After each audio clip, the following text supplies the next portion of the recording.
ఆహ్వానిస్తున్నాను.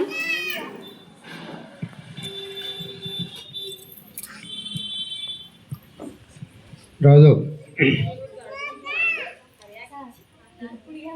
బిపి అగ్రహారం పాఠశాల వార్షికోత్సవానికి చేసినటువంటి మన బాయ్స్ హై స్కూల్ ప్రధాన ఉపాధ్యాయులు మిత్రులు వెంకటయ్య గారికి, విభాగ కోఆర్డినేటర్ గారికి, సిఆర్పి గారికి, ఉపాధ్యాయులకు ముఖ్యంగా ఒకరోజు మీ పిల్లల కోసం వెచ్చించి చేసిన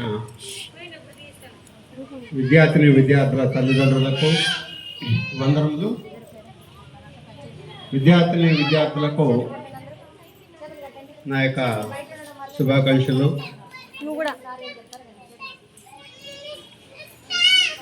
సాధారణంగా మీరు చూస్తూ ఉంటారు, ప్రతి విద్యా సంవత్సరం కూడా చివరిలో వార్షికోత్సవం జరుపుకోవటటువంటిది ఆనవాయితీ. ముఖ్యంగా ప్రైవేట్ పాఠశాలలు అయితే పోటీపడి ఒక్కొక్కరు ఒక 10,000 రూపాయలు వెచ్చించి వాళ్ళ కాస్మెటిక్స్, వాళ్ళ డ్రెస్సులు, వాళ్ళ డ్యాన్స్ మాస్టర్ ఖర్చులు, వాళ్ళ ప్రోగ్రామ్స్ ఇవంతా కూడా పేరెంట్స్ ఎక్కువ మక్కువ చూపుతూ ఉంటారు. అంతకన్నా ఎక్కువ స్థాయిలో మన పాఠశాలలు కూడా తీసిపోవు అనే విధంగా ఈ పాఠశాల హెడ్ మిస్ట్రెస్ నవజయ మేడం గారు చాలా చక్కగా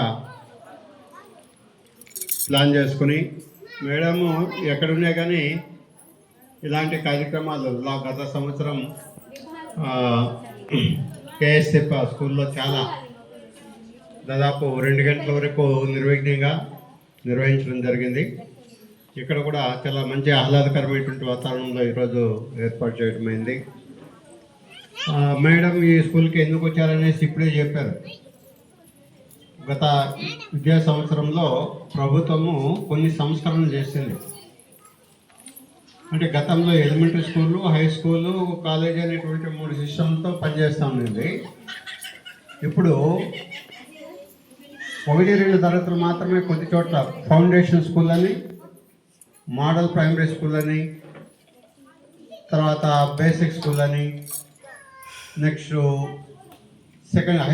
సెకండరీ స్కూల్ అని, తర్వాత హై స్కూల్ ప్లస్ అని 5 రకాల 5 కేటగిరీల్లో ఇప్పుడు నిర్వహిస్తున్నారు. అందులో మన పాఠశాల వచ్చి మోడల్ ప్రైమరీ స్కూల్గా ఎంపిక చేయడం జరిగింది. ఎందుకంటే విద్యార్థులు ఎక్కువ మంది 50+ ఉన్నారు కాబట్టి మోడల్ ప్రైమరీ స్కూల్గా చేయడం జరిగింది. అందులో భాగంగానే అక్కడ 5 తరగతులకి 5 మంది ఉపాధ్యాయులు ఉండాలి అనేటటువంటి ప్రభుత్వం యొక్క ఉద్దేశము. అందులో ఒకరు హెడ్ మాస్టర్గా ఉండాలి అనేటటువంటిది. ఆ విధంగా రాష్ట్ర వ్యాప్తంగా అనేక చోట్ల కొన్ని పెద్ద పాఠశాలలు, కొన్ని 1-2 తరగతులకే పరిమితమైనటువంటి పాఠశాలలు కూడా ఉన్నాయి. అంటే ఎఫ్ఎస్ 1-2 తరగతులు అనేది ఫౌండేషన్ స్కూల్లో, అక్కడ 3, 4, 5 ఇక్కడ దగ్గర ఉండేటటువంటి దాంట్లో మోడల్ ప్రైమరీ స్కూల్లో కలపడం అనేటటువంటి జరిగింది. ముఖ్యంగా గ్రామీణ ప్రాంతాల్లో అయితే దానిపైన చాలా వ్యతిరేకత వచ్చింది. ఇప్పుడు ఉన్నటువంటి పాఠశాలలో కూడా 1-2 పిల్లలతో కూడా నిర్వహిస్తుంది. ఎక్కడ పాఠశాల అయితే మూసేసినటువంటి దాఖలాలు అయితే లేవు. అన్ని చోట్ల కూడా పాఠశాల ఉన్నాయి. ఒక విద్యార్థి ఉన్నా కూడా ఆ స్కూల్స్ రీస్ట్రక్చర్ భాగంగానే ఈ పాఠశాలకు 5 మంది ఉపాధ్యాయులు రావటం, అందులో నవజయ మేడం హెడ్ మాస్టర్గా ఇక్కడికి బాధ్యతలు తీసుకోవటం అంతా కూడా యాదృచ్ఛికమైనా కానీ అది మీకు ఒక వరం లాంటిది, ఒక అదృష్టం కూడా. ఎందుకంటే మన పిల్లలకి మంచి ఉపాధ్యాయులు దొరకడం అనేటటువంటిది ఒక అదృష్టం, వరం. ఆ పిల్లలు బాగుపడినారంటే వాళ్ళకి చదువు చెప్పినటువంటి మంచి ఉపాధ్యాయులు సక్రమైనటువంటి బోధన క్రమశిక్షణతో జరిగినందువల్లే వాడు సక్సెస్ అయి ఉంటాడు. వాడు జీవితాంతం చెప్తూ ఉంటాడు, మాకు ఫలానా టీచర్లు ఉన్నారు, వాళ్ళు ఇలా చెప్పడం వల్ల మేము ఈ స్థాయికి వచ్చినాము అనేటటువంటిది. అదే కొంతమంది చెప్తా ఉంటారు, మాకు ఒక మాస్టర్ ఉన్నాడు, మా దగ్గర పనులు చేసుకునేవాడు తప్ప మాకు చదువు చెప్పలేదు, అందుకని మేము ఈ స్థాయిలో ఉన్నాము అనేసి పెద్దగా తిట్టకపోయినా కానీ అందరికీ చెప్పుకునేటువంటి వాళ్ళు కూడా ఉన్నారు. అట్లా ఒక మంచి ఉపాధ్యాయ బృందమున బీపీ అగ్రహారంకి రావటం అనేటటువంటి మీ అందరి యొక్క అదృష్టము. అది పేరెంట్స్ అదృష్టము, పిల్లల అదృష్టము. కానీ ఒక చక్కటి టీం మన పాఠశాలకు విచ్చేయడం అనేటటువంటిది జరిగింది. విచ్చేసిన వెంటనే కొంత ఎన్రోల్మెంట్ పైన కూడా దృష్టి పెట్టమని చెప్పాం. దాంట్లో కూడా మీకు అందరికీ తెలిసి ఉంటుంది, ప్రతి పేరెంట్ని టచ్ చేసి, అదేవిధంగా ప్రైవేట్ స్కూల్స్ పోయేటువంటి వాళ్ళని కూడా కలిసి ఒక మోటివేషన్ ఇచ్చి వీలైనంత వరకు చేయమని చెప్పాం. అందులో కొంత సక్సెస్ అయినారనేసి చెప్పాలి. ఎందుకంటే ఇక్కడ దాదాపుగా దగ్గర వగిలి ఏరియాలో 4 మోడల్ స్కూళ్ళు వచ్చాయి. ఇట్లా అవతల వీధి ప్రాజెక్ట్ వీధిలో మోడల్ స్కూల్ చేసాం, పుత్తూరు మోడల్ స్కూల్ చేసాం, తర్వాత శ్రీరామ్ నగర్ కాలనీ కూడా మోడల్ స్కూల్ చేసాం. ఒక వితిన్ 1 కిలోమీటర్ రేడియస్లో 4 మోడల్ స్కూల్స్ ఉండటం కూడా కొంచెం దీనికి. మళ్ళీ ప్రైవేట్ స్కూల్స్ 3 ప్రైవేట్ స్కూల్స్ కూడా కాంపిటీషన్. కాబట్టి ఇలాంటి కాంపిటీషన్ వాతావరణంలో కొంత ప్రయత్నం అయితే చేశారు. కానీ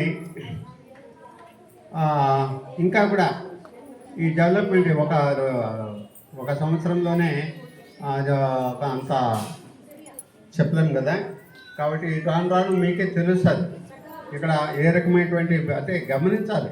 పేరెంట్స్ కేవలము ఫిజికల్ అట్రాక్షన్కి అట్లా వెళ్ళకుండా ప్రైవేట్ స్కూలే బాగుందని అనుకోకుండా, మన పిల్లవాడు ఏ విధంగా జరుగుతూ ఉన్నాడు, తర్వాత అదే గవర్నమెంట్ స్కూల్కి పోయేటువంటి అదే 4వ తరగతి అబ్బాయి ఏ విధంగా చదువుతున్నాడు కంపేర్ చేసి కానీ ఒక పరిశీలిస్తే ఖచ్చితంగా వాళ్ళు మన పాఠశాలకే పంపిస్తారు. అందులో ఎలాంటి సందేహం లేదు. కావాలంటే మీరు కూడా పరీక్షించుకోండి. మీ పక్కన ఉన్నటువంటి ప్రైవేట్ స్కూల్కి పోయేటటువంటి విద్యార్థిని, మన విద్యార్థిని పరీక్షించుకునేసి ఏదో ఒకటి ప్రశ్నించి చూడండి. ఈవెన్ జనరల్ నాలెడ్జ్లో కానీ, తర్వాత సబ్జెక్ట్ విషయంలో కానీ మన గవర్నమెంట్ స్కూల్లో చదివేటటువంటి పాఠశాల విద్యార్థులే ముందంజలో ఉంటారు. ప్రైవేట్ స్కూల్ పరిస్థితి ఏంద్రా అంటే వాళ్ళు వేసేటువంటి మార్కులు తప్పు, పెట్టే పరీక్షలు తప్పు, ఇచ్చే ర్యాంకులు తప్పు, ప్రోగ్రెస్ కార్డులు ఇవంతా కూడా అదంతా కూడా మన దీనికోసం మీ పిల్లవాడు ఏ గ్రేడ్లో ఉన్నాడు, ఏ ప్లస్లో ఉన్నాడు, తర్వాత ఇప్పుడు ఇలాంటి ఇప్పుడు మేడం చెప్పినట్టు ఈ గ్రాడ్యుయేషన్ డే, కల్చరల్ డే, వీటిలో వాటికి ఎక్స్ట్రా ఎక్కువ ప్రాధాన్యత ఇచ్చే వాటిని నిర్వహించడం అనేటటువంటి దాంతో కొంతమంది అట్లా మొబైల్ ఆకర్షితులు అవుతున్నారు, అక్కడికి పంపిస్తున్నారు తప్ప పిల్లవాడికి వాస్తవమైనటువంటి సామర్థ్యం మంచి స్టాండర్డ్ అయితే అక్కడికన్నా కూడా మన విద్యార్థులే ముందంజలో ఉండాలనేసి సగర్వంగా చెప్తా ఉన్నాం. భవిష్యత్తులో మీకు కూడా తెలుస్తుంది. పలానా పీరియడ్లో ఉన్నటువంటి విద్యార్థులంతా కూడా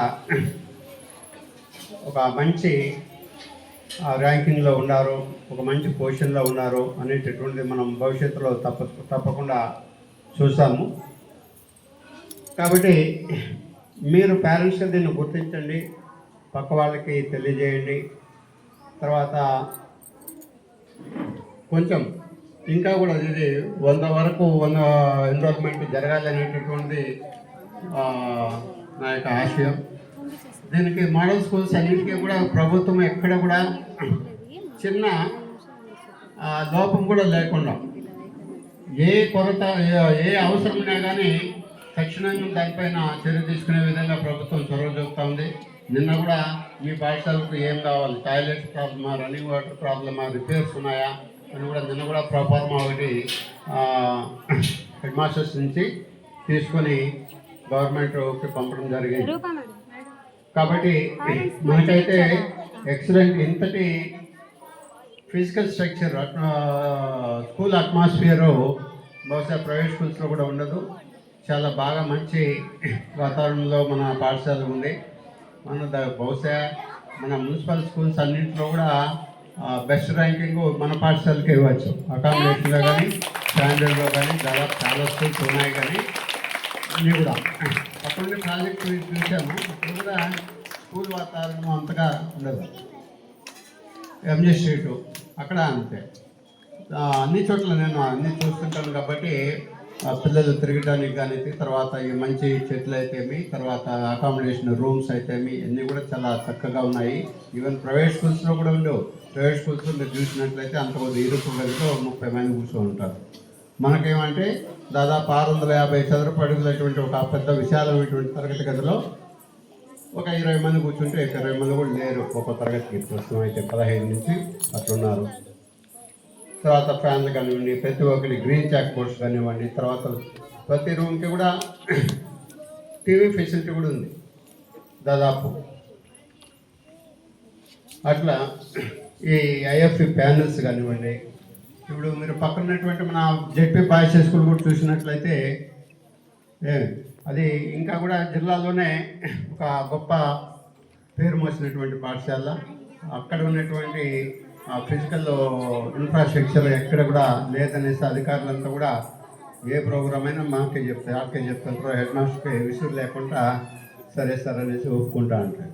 ఈరోజు కూడా మొత్తం జనాభా లెక్క సేకరణ ప్రోగ్రాం ఆర్టీఓ వాళ్ళు వచ్చి నిర్వహించడం జరుగుతూ ఉంది.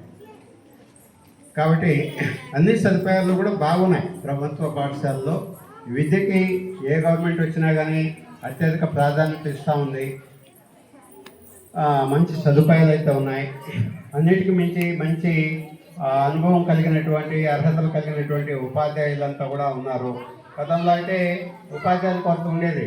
ఈ గవర్నమెంట్ వచ్చిన తర్వాత ఉపాధ్యాయుల కొరత ప్రతి సంవత్సరము డిఎస్సి అనేటువంటి నినాదంతో పోస్టులు ఎక్కడ ఖాళీ ఉన్నా కూడా మేము డిఎస్సి ప్రతి సంవత్సరం నిర్వహించి భర్తీ చేస్తామనేసి చెప్పడం జరుగుతుంది. దాదాపు మనకైతే సర్ప్లస్ టీచర్స్ ఉన్నారు, కానీ ఎక్కడ కూడా టీచర్ లేనటువంటి పాఠశాల అయితే ఎక్కడ కూడా లేదు. కాబట్టి మరి లోపమంతా ఎక్కడ ఉంది అంటే మాకు పిల్లలు ఎందుకు చేరడం లేదంటే కేవలం అది పేరెంట్స్ సహకారము లేకపోవటమే, పేరెంట్స్ వీటినంతా కూడా గుర్తించకపోవటమే. కాబట్టి పేరెంట్స్ సహకారంగా ఉన్నట్లయితే అన్ని రకాలుగా ప్రభుత్వ పాఠశాలలు ముందంజలో ఉంటాయనేసి మీకు అందరూ కూడా తెలియజేస్తున్నాము. మీరు జస్ట్ ఏదో వాళ్ళు చెప్పినట్టు వాళ్ళ యొక్క యూనిఫాము, వాళ్ళ యొక్క టై, వాళ్ళ యొక్క షూ, దానికి ప్రయారిటీ బాగుంది అనేసి ఒక ఊరికే అక్కడ అట్రాక్షన్లో పేరెంట్స్ ఉన్నారు. దానికి కూడా గత 5 ఏళ్ళగా మన పాఠశాలలో కూడా 20 రకాల వస్తువులు స్టూడెంట్ కిట్ అనేటటువంటి దాంతో మొట్టమొదటినే ఇస్తూ ఉన్నాము. వాటిని కూడా ఖచ్చితంగా 100% ఇంప్లిమెంట్ చేయమంటున్నాం. కాకపోతే షూస్లో కొంత పేరెంట్స్ శ్రద్ధ తీసుకోవడం లే. అదే ప్రైవేట్ స్కూల్ పేరెంట్ అయితే వాటికి ఏమున్నాయి ఏం లేవు ముందుగానే జాగ్రత్త తీసుకుంటారు. మనం ఏదో రకంగా పనుల్లో వెళ్ళిపోవడం వల్ల సరే ఏదో యూనిఫామ్ వేసుకొని పోరా అనేసి పంపిస్తూ ఉన్నాము.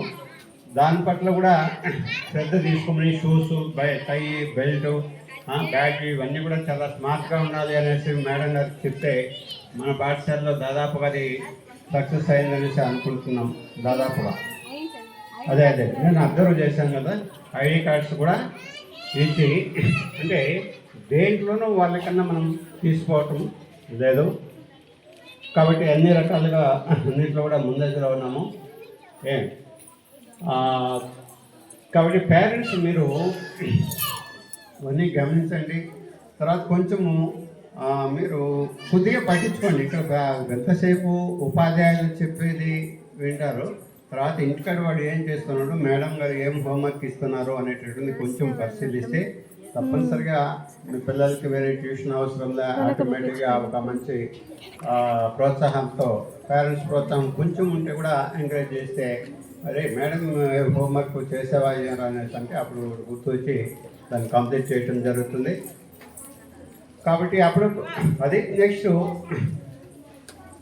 మీకు ఎప్పుడైనా ఖాళీ అనిపిస్తే మీకు పాఠశాలకు వచ్చి మేడంతో కన్నా మేడం మా వాడు ఎలా చదువుతున్నాడు అని కానీ ఒక మాట అడిగితే మా మేడమ్స్ అందరికి కూడా ఎక్కడ లేని ఆనందం అవుతారు. మేడం చాలా పర్వాలేదు, మేము ఏదో ఏదైనా లోపం ఉంటే తెలియజేస్తారు. బాగుంటే ఇంకొంచెం ఇలా చేస్తే బాగుంటుంది, బాగానే ఉన్నాడు, కొంచెం మీరు కూడా ఇట్లా చేయండి అనేసి మీ ఏదైనా సూచనలు ఉంటే తెలియజేయడం జరుగుతుంది. కాబట్టి అందుకనేసి పేరెంట్స్ మీటింగ్ కూడా 3 monthsకి ఒకసారి పెట్టడం జరుగుతూ ఉంది. కానీ అప్పుడు ఎక్కువ మంది రావటం అందులో. కాబట్టి ఎన్ని పనులు ఉన్నాయి కానీ మేడం గారు ఎప్పుడైనా పాఠశాలకి రమ్మని పిలిస్తే సమావేశానికి ఖచ్చితంగా హాజరవ్వండి. తర్వాత మీ యొక్క పిల్లల యొక్క చదువు పట్ల దృష్టి పెట్టండి.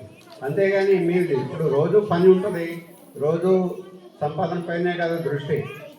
కేవలం మీరు చక్కటి చదువు అనేటటువంటిది కానీ మీరు ఈ స్థాయి ఈ దశలో వాళ్ళకి పిల్లలకి ఇచ్చినట్లయితే మీ ఆస్తిపాస్తులతో వాళ్ళకి పనిలే. మీరు ఇవ్వాల్సింది ఆస్తిపాస్తులు కాదు, వాళ్ళకి మంచి చదువు, మంచి భవిష్యత్తు ఇస్తే అలాంటి వాళ్ళు మంచి పేరెంట్స్గా, సమాజంలో మంచి పౌరులుగా గుర్తింపబడతారు. తద్వారా అన్నింట్లో కూడా మీకు మంచి గుర్తింపు ఉంటుందనేసి ఈ సందర్భంగా తెలియజేస్తున్నాం. కాబట్టి ఒక పేరెంట్గా మన పిల్లలు ఏదైనా వాళ్ళ చదువుకి పూర్తి ఎన్ని పనులు ఉన్నాయి కానీ దానిపైన ఎక్కువ శ్రద్ధ పెట్టాలని ఈ సందర్భంగా కోరుకుంటున్నాం. Thank you.